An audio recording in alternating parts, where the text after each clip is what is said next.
Então, pessoal, durante as últimas semanas, vocês nos apresentaram todo o processo de compilação, desde a parte das análises sintática, semântica, léxica, a geração do código intermediário, a geração do código objeto, nós vamos apresentar hoje para vocês. Espero que gostem do nosso vídeo. Então, gente, vocês estudaram o trabalho de formais? Eu até que estudei, tenho algumas dúvidas, mas nada que interfira na apresentação. Vocês estão falando de quê, gente? Sobre o trabalho de formais que eu vou apresentar hoje. Quem poderia me explicar a parte conceitual, que eu não entendi muita coisa? Então, o código objeto é basicamente uma tradução da linguagem que nós compreendemos para uma linguagem que a máquina entende. E para direção desse código, existem alguns requisitos que são impostos ao gerador. Por exemplo, o código precisa ser bom e de alta qualidade. Significa que é um código bom. É um código que tem o menor custo possível de compilação e um código enxuto, um código com menos instruções possíveis. Além disso, o código precisa executar de forma eficiente e a máquina-alvo também precisa executar de forma eficiente. Ele executar eficientemente por exemplo, você gerou aquele código com um propósito. Ele tem que executar, quando ele for compilado e tal, ele tem que executar e trazer aquele propósito, tem que vir aquele resultado que é esperado. Existem alguns aspectos que são considerados na hora de gerar o código objeto. Que, por exemplo, a forma como o código vai ser gerado pode ser em assembly, em linguagem relocável ou... Linguagem absoluta. Isso, linguagem absoluta. Linguagem absoluta por exemplo, quando você gera o código e ele é inserido diretamente na memória e de lá mesmo ele é executado. Esse tipo de compilador é chamado de load and go compiler. Quer dizer, carregue e execute. E o outro é o relocável. É tipo como você pegasse o código objeto e gerasse mini módulos, cortasse ele em pedaços e executasse separadamente. Depois você tem que religar. É interessante porque é mais flexível, só que tem esse custo adicional de ter que religar depois. Uhum. E por último tem a linguagem assembly, que é mais fácil de ser processada, só que assim, você tem também o custo adicional de ter que traduzir para assembly. Eu vou mostrar... tem outra coisa. Tá? Além disso, a seleção de instrução também é muito importante, porque, como eu falei, quanto menor o código, melhor, né? Então, se você tem uma arquitetura-alvo, que ela precisa de mais instruções para executar uma determinada coisa, isso também não é legal. Então, deixa eu mostrar para vocês um exemplo. Então, olha aqui esse exemplo. É uma instrução simples de incremento, onde A é igual a A mais 1.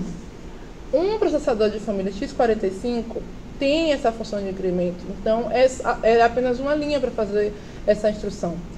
Já outro processador de família 8455 é diferente. Ele tem que primeiro carregar A no registrador 0, depois ele faz a soma com a instrução de ADD, que faz a adição, e depois ele armazena o valor que tem no registrador 0 em A. Então, gente, entenderam? Sim. Consegui entender. Também. E aquela parte de alocação de registradores eu nem consegui compreender? Sim, a alocação de registradores é a etapa que define aonde as variáveis ficarão alocadas. E a atribuição de registradores é como se definisse a casa da variável. É mais ou menos como se falasse qual registrador específico vai armazenar aquela variável? Isso, exatamente. Gente, legal. Agora eu queria entender sobre o gerenciamento de memória. Quem poderia explicar? Sim, estava estudando sobre isso e Thiago estava conversando um pouco sobre gerenciamento e eu entendi que é necessário conhecer um pouco sobre os endereços de código objeto, que esses endereços são determinados de acordo com o tipo de alocação de memória utilizada, não é isso? Sim, Lucas. Existem duas estratégias de alocação de memória. A alocação de pilha e a alocação estática. Na alocação estática, a posição do registro de ativação é fixada na memória em tempo de compilação. Na alocação de pilha, um novo registro de ativação é empilhado a cada execução do procedimento. E o registro é desempilhado a cada desativação do procedimento. Sim, Lucas. Eu estou falando aqui de registro de ativação, mas eu não estou te dizendo o que ele é. E a vocês dois também. O registro de ativação é um conjunto de bloco contínuo onde ele é armazenado dados para a execução do procedimento. Nesse registro de ativação tem campos que tem informações como dados, resultados, estado da máquina, dados locais e temporários. Então, uma vez que o registro de ativação e a alocação são liberados, 3 enunciados devemos dar ênfase, que é o call, halt e o return, que ele é usado no código de 3 endereços. Aí eu vou te mostrar aqui um exemplo do código, de uma representação de um código de 3 endereços. Adriano, por favor, coloca aí no slide um exemplo do código de 3 endereços. Então, gente, nessa imagem temos a representação de um código de 3 endereços com 2 procedimentos, o procedimento C e o procedimento P. Dentro desses procedimentos temos 3 enunciados: o enunciado call, o enunciado halt e o enunciado return. O action, ele é um marcador de lugar para outros endereços. Bem, galera, falando um pouco mais sobre a alocação estática,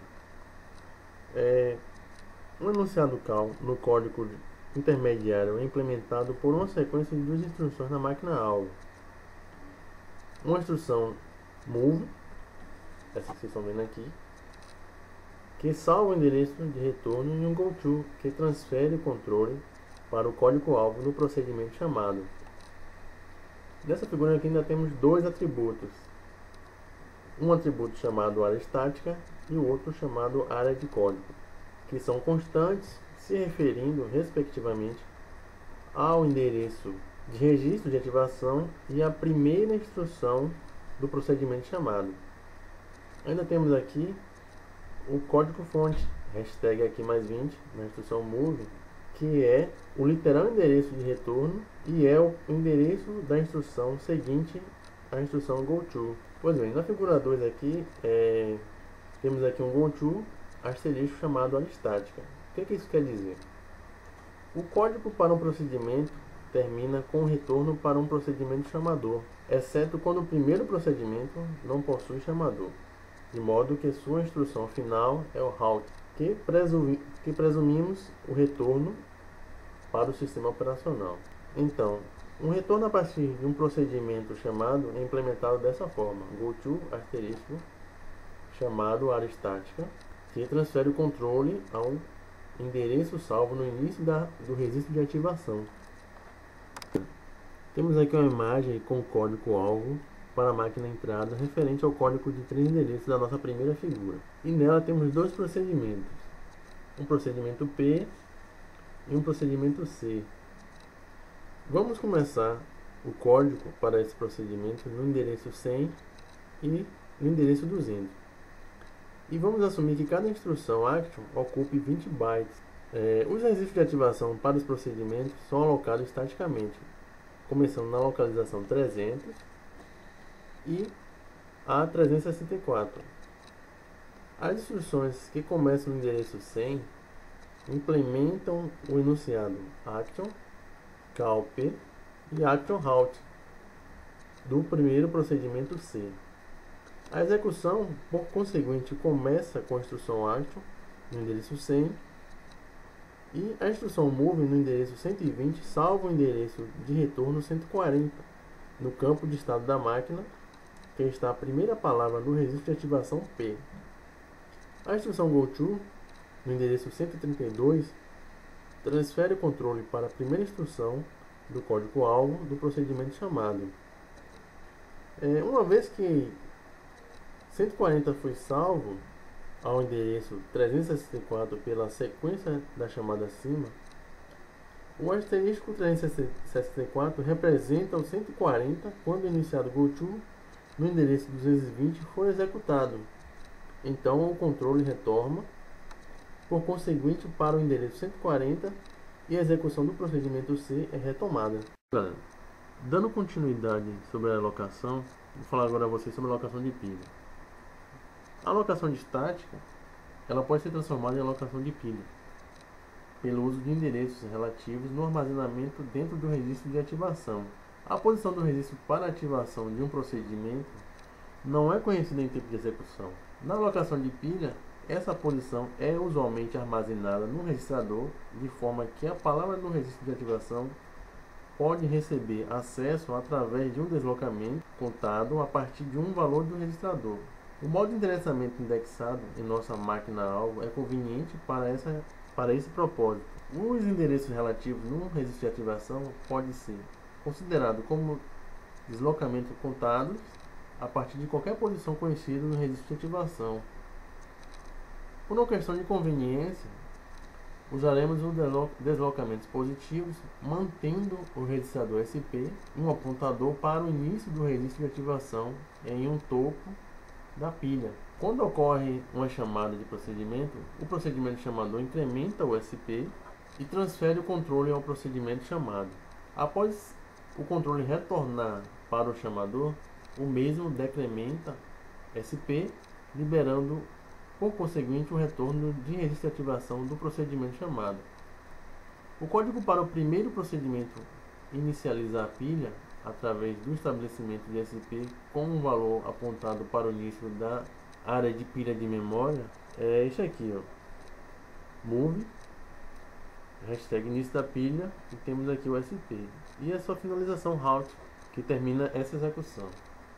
Nessa sequência temos uma sequência de procedimento que incrementa o SP, salva o endereço de retorno e transfere o controle para o procedimento chamado.